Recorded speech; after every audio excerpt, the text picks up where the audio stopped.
Bermuda, the Honourable E. David Burke, JP, MP.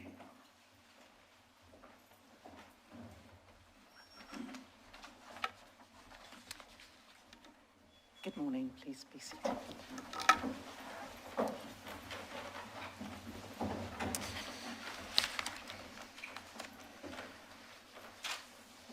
Premier, Deputy Premier, Minister for Health, Government Senate Leader, Cabinet Secretary, ladies and gentlemen, I'm pleased to welcome you all to Government House this morning for the appointment of Reverend Dr. Emily Gale Amelia Dill, I'm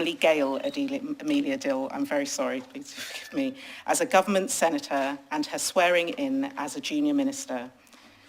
Under Section 27 of the Constitution, and with the advice of the Premier, I will make the appointment as Senator. The appointment as Junior Minister will similarly be made by me, acting on the advice of the Premier under Section 63 of the Constitution. As Governor, I look forward to working with Reverend Dr. Dill and wish her success in carrying out her duties and responsibilities. I will now ask Reverend Dr. Dill to make the oath of allegiance and oath for the due execution of her office as Junior Minister.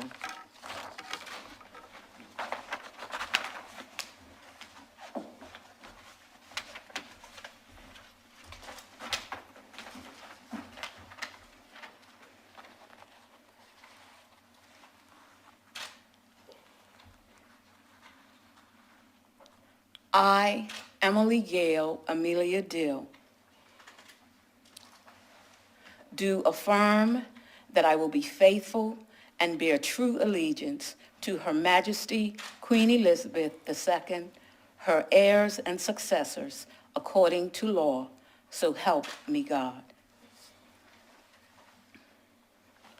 I, Emily Gale Amelia Dill, being appointed Junior Minister, do affirm that I will, to the best of my judgment, at all times, when so required, freely give my counsel and advice to the Governor or any other person for the time being lawfully performing the functions of that office, for the good management of the public affairs of Bermuda. And I do further affirm that I will not on any account, at any time whatsoever, disclose the counsel, advice, opinion, or vote of any particular minister or junior minister, and that I will not, except with the authority of the Cabinet, and to such extent as may be required for the good management of the affairs of Bermuda, directly or indirectly, reveal the business or proceedings of the Cabinet or the nature or contents of any documents communicated to me as a junior minister, or any matter coming to my knowledge in my capacity as such, and that in all things I will be a true and faithful junior minister, so help me God.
Good morning.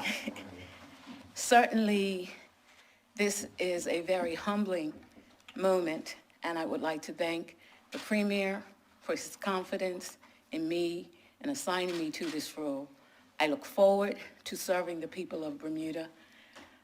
These are challenging times, but as the lyrics that Mr. John Woolrich wrote to what has become our clarion call, proud to be Bermudian.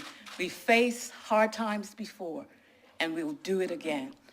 And I believe that with God's help, we can and we will. Thank you so much.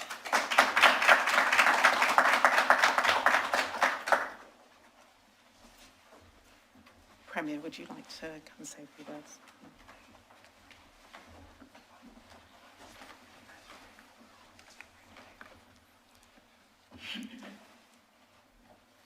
Good morning, and thank you, Your Excellency, Deputy Premier, Minister Wilson, Senate Leader, Dr. Peets, senators and junior ministers, colleagues, friends, members of the media, good morning. Let me begin today by welcoming Reverend Dr. Emily Gayle Dill to the Senate and congratulating her on her appointment as a junior minister. She has answered a call to serve at an important time in Bermuda, and I'm grateful for her willingness to embark on this new facet of her already extensive public service. Reverend Dr. Dill is a graduate of Spelman College and holds a Human Resources Director certificate from Cornell University, a master's degree in leadership and administration from the Interdenominational Theological Center, and a doctorate in leadership and organizational development from United Theological Seminary in Dayton, Ohio. Her career experiences include the arts, education, and ministry. Reverend Dr. Dill currently serves as assistant pastor of Allen Temple AME Church in Somerset. Senator Dill will also serve as junior minister for national security and transport. She brings to the Senate her considerable strengths in these areas and a genuine empathy for the needs of others. Her record of work and success with Bermuda's youth through the Alternative Education Program will add to the dedicated team at the Ministry of National Security who are focused on tackling the root causes of gang violence. I am grateful to her for accepting this challenge, and I look forward to her reasoned contributions to debates and her strong voice in support of this government's legislative agenda. In addition to the appointment of Reverend Dr. Dill today, I have invited Her Excellency the Governor to assign me the responsibility for the finance portfolio. In November 2018, I could not have been more pleased to hand over the management of the public treasury to Curtis Dickinson. As a minister, Curtis added thoughtful and measured voice to deliberations of cabinet and brought to his service as Minister of Finance a wealth of experience honed by working at the forefront of investment banking in the world's leading financial centers. As I said earlier this week, I reluctantly accepted Curtis's resignation and did so out of respect for him. I sincerely valued his time and counsel as a Minister of Finance, and I look forward to his continued support of this government and take this opportunity again to thank him for his service. Needless to say, we are on the cusp of the delivery of a budget for the next fiscal year, and I can confirm that the schedule for the budget is unaltered. Budget Day is February 25th, and the work in preparation of the budget, which begins in October of the previous year, was largely completed prior to MP Dickinson's resignation on Monday. I've already started working with a dedicated team of the Ministry of Finance to compose a statement in support of the estimates of revenue and expenditure for the fiscal year 2022-2023. This will be an extremely difficult budget as we strike the balance required to stabilize public finances, promote economic growth, deliver on our election promises, and provide relief and services for the people of this country. That is the task ahead, and every waking hour is now devoted to repairing the damage done to the economy by the pandemic and returning activity and growth to our economic forecasts. There are also critical promises on which we must deliver related to finance. Pension reform to assist first-time homeowners, mortgage relief for hardworking families, enhanced protection for consumers when dealing with banks and other financial institutions, and tax reform to promote greater equality in our tax system. No resignation from the cabinet is ideal, and there is no ideal time for such a thing to occur. However, the strength of our system of government is continuity. The Ministry of Finance is staffed by a team of consummate professionals with whom I've had the privilege of working previously, and this will be a seamless transition thanks to their level of expertise and constant attention to the various issues, both local and foreign, that impact the Ministry of Finance's mission. Additionally, the Cabinet is likewise preparing for this new fiscal year and laying the groundwork for the delivery of those items promised in the 2021 throne speech and our 2020 general election platform. There is a resilience in both the Cabinet and the backbench that will serve Bermuda well as we emerge from the worst of this pandemic and continue to commit ourselves every day to improving the lives of the people we serve. Thank you.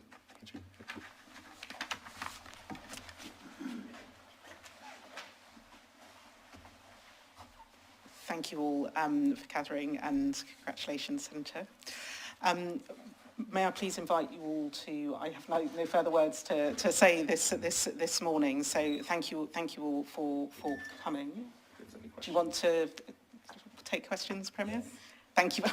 Someone is definitely at that. We'll take travel first. Thank you very much. Okay. Thank you very much. Good morning. Premier, did the outgoing Finance Minister, Mr. Dickinson, support the views that the government should give a financial backing to the owners of the Fairmont Southampton reference upgrading and refurbishing? The Minister of Finance gave a ministerial statement to the House of Assembly in 2019 in where the government committed support to the redevelopment of the hotel project. And that was, so that is a matter of public record. The government, and I want to state that it is important that governments deliver on their election promises. And our 2020 election manifesto said that the government will support the following major public and private sector building projects. And the second one on that list was the redevelopment of the Fairmont Southampton Hotel. So the government is well aware of the need to make sure that we get this development working, and that is something that the government will continue to remain committed to. Next question. Will you, as Finance Minister and Premier, support the views of government should give its financial backing and guarantee for loans and or private sector financing needed by GENCO for upgrades at the Fairmont Southampton? The government is already committed to that. It is a matter of public record. As I said before, it was announced in 2019 when we had secured the original development for the redevelopment and sale of Fairmont Southampton. But we do recognize there's been a pandemic between then. We do recognize that there's been an increase in costs. Inflation has happened, supply chain, and different things are taking place. But one thing is for certain, that the government will deliver on its election promises. Negotiations continue for this facility. Any updates? When there is an update, I promise you the media will be the first to know. Mr. Sean? Hello, Sean Conley from the Royal Set.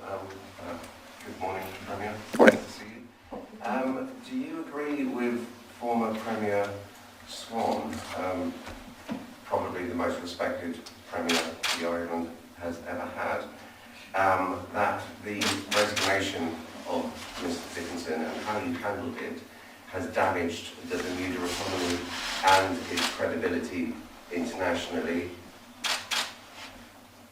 That's the end of the question? Yeah, that's the question. No problem. What I would say is, Mr. Connolly, I know that you're new to the island, but I do not believe that everyone will share your views in regards to Sir John's. I'm speaking about the beginning part of your question. So let me just leave that part where it is. The fact is that people may have whatever opinion they wish, but governments must continue to run and to function. And the fact is that the government will continue to work through the issues that we are challenged with. On the matter of international business, I continue to maintain good relations with international business. I know all of the foreign leaders in the European Union as I travel there with the Minister of Finance while he was Minister of Finance. He traveled with me before he was Minister of Finance. Please remember that it was myself who recruited Curtis into this role and took him with me to meet those foreign leaders prior to his appointment as the Minister of Finance. That work will continue. And I have no doubt, as I have spoken to the leaders of international business, that we will continue to maintain the stellar reputation that Bermuda has had in the international sphere. So you think Sir John is wrong then? That is his opinion, and he can have whatever opinion he wishes. Did Mr. Dickinson resign because of a disagreement with you about the Fairport Southampton project? I don't believe that is accurate to state. I think that the best person to speak to the reasons for his resignation will be MP Dickinson. What I can say is in a cabinet-style government, we are committed to executing on our election promises, and we must deliver for the people of this country. There has been a lot of time in politics that persons have been dissuaded from committing to the political process for a number of reasons. I mean, I won't say much, Mr. Connolly, but I think it's rather amusing that today, the Minister of Finance is held up as a beacon of a shining star, the former, but last week, there were front-page headlines talking about his matters of travel and everything else. I think what's important to recognize and to focus is that it's difficult for people to be attracted to public service because it's hard work, and it is very difficult work. But the people of this country voted for a government based on an election manifesto. Our election manifesto is something that I hold dear, and it is something that will be delivered. Talking about matters of travel, why will you not say who paid what for you when you went to Chicago in December? What do you mean, who paid what, Mr. Connolly? Well, Hold on one second, Mr. Connolly. I know that you're new to this country, but let me just say this. The questions were answered. You may not like the answers to the question, but the questions were answered. Excuse me, the questions weren't answered. You were asked who paid what for you when you travelled to Chicago in December, or you declared was $23.48 for a meal. Mr. Connolly, did you ask me who paid for my trip to my California when I stayed with my family? That is not a... Mr. Connolly. Thank you very much. Premier, are you going to announce and introduce the tourism minister, or are you going to continue to hold that portfolio? Thank you for the question, Trevor. It's a great question. Clearly, with the additional responsibilities of finance, there will need to be a reallocation of portfolios, and those will be things that will be decided on in the near future. You have to recognize that we had cabinet yesterday, certainly things, as we had party meetings last evening, and other things that took place on Monday. So I have not had the time to speak with all of my ministers yet. I have not had the time to speak to fellow colleagues, but there will certainly be reassignment of portfolios as we move towards a budget period, and that we can take a look at things after the budget period. The most important thing to do is to make sure that we get through the budget period. Mr. Premier, why did you appoint Curtis Richardson to the Senate after the Hervey family warned you twice that he was in serious debt to his landlady, his ex-landlady? And they told you in May 25th, 2020 and September 1st, 2020 that he was in arrears to this elderly woman who ended up crying in the Supreme Court. I mean, do you feel any shame about, what she went through and your role in that in appointing him to the Senate? Well, here's what I'll say. I know that all media were given 3 questions. This is your 6th. I will do my best to answer and try to be respectful as I'm in the governor's house. Thank you, I have spoken to Mrs. Harvey. I'm not sure if you have spoken to Mrs. Harvey. Yes, I have. The conversation, again, Mrs. Harvey said she didn't speak to the media, Mr. Connolly. So let me just be clear. I have spoken to Mrs. Harvey. I have spoken to Mrs. Harvey, and Mrs. Harvey and I had a incredibly detailed and lovely conversation. And here's what I will say. That conversation was as though if I was speaking to my mother.